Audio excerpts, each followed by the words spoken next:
행복을 찾아 떠난다고 했는데 뭐 어떤 행복을 찾아서 한국으로 떠나는 거예요? 서울이라는 곳이 안 그래도 복잡하잖아요. 되게 다양한 사람들이 살고 있고 인구 밀집도도 제일 높고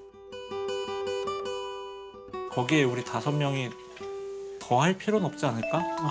이미 많은데.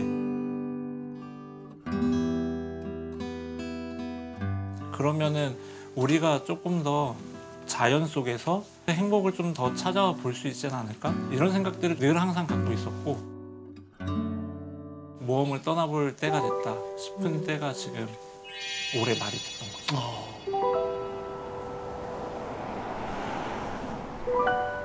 근데 자연과 함께 할 수 있는 지역이 사실 많이 있잖아요. 근데 특별히 강릉을 선택하신 이유가 있을까요? 일단 저희가 강원도 동해안 라인을 너무 좋아했어요. 네. 그래서 고성, 뭐 강릉, 뭐 저희 동해, 속초, 뭐 이런 라인들 안에서 고민을 해보자. 그러면은 안정적인 연착륙을 해야 되잖아요. 근데 뭐 그냥 희망만 가지고 살 수 있는 건 아니니까. 그래서 이제 일자리를 좀 이제 포함해서 좀 준비를 해서 가보자 했는데 강릉이 아무래도 조금 그래도 규모가 좀 규모가 있는 도시다 보니까 일자리를 좀 찾게 되었고 그럼 강릉이라는 곳을 내가 먼저 경험해 볼게. 그 다음에 같이 또 고민해 보자 했죠. 아 그래서 아까 뭐 강릉 가봤어 물어보니까 아빠 보러 갈 때 가봤어요 하는데 그러니까 지금 먼저 네. 언제 이사하신 거예요? 작년 12월 말에 이제 거의 1년. 네, 다. 네 이제 거의 만 1년. 네. 그러면 주말 부부. 네. 네. 그래서 이렇게 표정들이 좀 밝고. 아니 농담으로 3대가 덕을 쌓아야. 아니, 남편분이 얼굴이 굉장히 덕이 있게 생겼어요.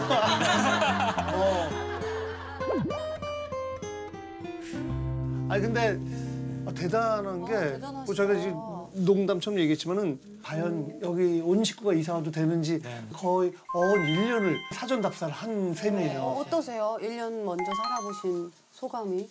진짜 관광 여행으로 갔던 강릉과 살아본 강릉은 또 다른 거예요. 그렇죠. 당연히 모든 지역이 완벽하게 우리의 준비와 딱 맞아떨어진 퍼즐은 없는데 그래도 우리가 즐겁게 시작해 볼 수 있겠다라는 생각이 이제 아내하고 얘기를 많이 하면서 됐거든요. 보통은 직장 때문에 이사를 하는데 그쵸 여기는 이사 때문에 그쵸. 직장을 먼저 거기 구하는 구하고 셈이네요. 사전 답사차 1년을 살아보고. 근데 이게 예를 들면 1년 동안 주말 부부로 생활했잖아요. 네. 근데 잠깐만 주말 부부 괜찮은데 아내도 그래 서로 간에. 일주일에 한 번씩 만나니까 더 애틋하고 아이들도 그냥 여행이 아니라 아빠 보러 강릉 가고 아빠도 열심히 일하다가 주말에 또 이렇게 오고.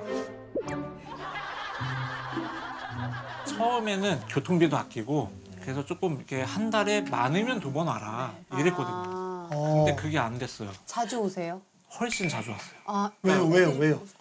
너무 애틋한 거예요. 그리고 아내랑 아이들이 제가 한번 오면은 그 사랑을 주는 게 느껴지거든요. 그러니까 외지에서 산다는 게 왜 힘든지를 느꼈거든요. 왜냐면은 몸은 덜 힘들 거 아니에요. 오후에 저녁 시간에 혼자 있으니까. 근데 더 지치는 거예요, 사람이. 근데 서울까지 오는 시간만 해도 3시간. 그리고 또 가는 시간도 3, 4시간인데 그 시간이 어떻게 보면 저한테 회복이 되는 시간이고 투자할 만한 네. 아이들을 보러. 네, 그게 막 너무 좋은 거예요. 아니 근데 사실 아내가 육아하느라 너무너무 힘들겠다 이러면서 좀 안쓰럽다는 생각을 많이 했을 거 아니에요. 아, 그럼요. 그쵸. 제일 그랬던 게 이제 아플 때. 애가 갑자기 저녁에 맞아. 체온을 쟀는데 열이 오른다. 네, 맞아. 이런 얘기 할 때는 뭐 어떻게 할 수 있는 방법은 없잖아요. 도와주지도 못하고. 네. 이상하게 애들이 아플 때는 아빠가 없더라고요. 그쵸? 응급실 갈 때는 꼭 아빠가 없어요. 저도 여름까지 이제 일을 했었다 보니까 진짜 아침에가 전쟁터더라고요. 아이들 막 3명 다 깨워서 이제 어린이집이랑 학교 갈 준비하고 또 저녁 때는 저도 일하고 온서 또 아이들 보니까 네 지치고 네 그런 부분들이 있었죠. 근데 사실 터전을 완전히 옮긴다는 거니까 엄청난 도전이거든요. 맞아. 근데 평소에 그런 뭐 도전 정신, 모험 정신 뭐 그런 게 좀 투철한 편이에요? 어때요? 그런 것 같아요. 어. 네, 큰 아이가 그러니까 태어나고 얼마 안 돼서 저희가 한번 속초로 또 1년을 진짜 한번 터전을 옮겼다가 온 적이 있었어요. 그럼 다시 서울로 돌아오신 이유가 있나요? 네. 그때는 어떤 의지가 있었냐면 이 아이에게 흙과 공기와 바다와 자연과 정말 가까운 곳에서 키워주고 싶고 좀 이런 대안적인 삶이 있다는 걸 보여주면서 살아가고 싶다. 이게 어떤 열정만 있는 거예요. 네, 그래서 가자. 가자. 네, 그래서 아내도 이제 내려가셨는데. 뭐 산후조리도 그렇고 일을 하면서 힘들었으니까 그래 가보자 했는데 힘들었죠. 정말 아무런 준비 없이 귀촌이라는 거에 대한 어떤 어려움을 확 체감을 하게 되니까 아이는 이제 울고 있지. 아내는 이제 퇴직해 있지. 제가 그냥 진짜 돈을 벌기 위해서 일을 하고 있는 거예요. 그러니까 이러려고 온 건 아니었는데 그러다 보니까 내가 더 준비해서 와야겠구나. 그때 속초에서 아내분은 어땠어요? 1년 살 때? 거의 이제 진짜 아는 사람도 연고도 없는 없지. 상태에서 또 아이도 첫 아이고 또 이제 깐난쟁이 아이다 보니까 돌아다닐 무언가도 있지 않고 만날 사람도 있지 않고 하다 보니까 진짜 많이 힘들었죠. 답답하고. 네. 진짜 아이만 보고 있었던 것 같아요. 아. 네.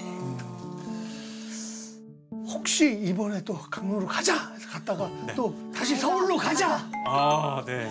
뭐 이렇게 되는 거 아니에요 혹시? 그럴 수도 있죠. 그럴 수도 있죠. 그럴 수도 있는데 그래도 어원 10년이라는 시간이 쌓였잖아요. 그동안 저희가 그 실패라고는 생각 안 해요. 네. 결국은 그때 네. 속초에서 보낸 1년이 자양분이 돼서 네. 지금 이렇게 잘 준비하고 또 다시 한번 생각하고 신중에 신중을 기하면서 이런 결단을 또 내릴 수 있게 된 거일 수도 있겠네요. 그래서 지금도 그런 결정한 것에 대해서 뭐 어떻게 결론이 날지 모르겠지만 열린 결말이니까 가보자. 어떠세요? 셋이 다복해서 너무 좋으실지 가끔 아니면 내가 혼자 보기가 약간 좀 버겁다고 느끼실 때도 있으실지. 뭐 그런 부분도 있는데 확실히 새 아이들이 주는 충전감이라고 해야 될까요?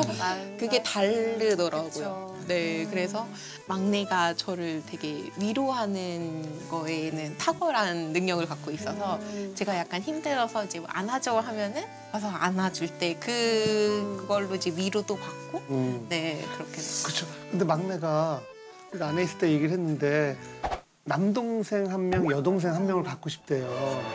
예. 그냥 처음 들어보는 그래서 둘이 더 있어요. 예, 그래서 이제 강릉으로 이사 가면 좀 일찍 자라고 제가 얘기를.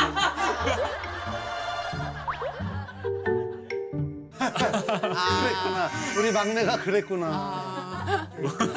남동생 1명, 여동생 1명.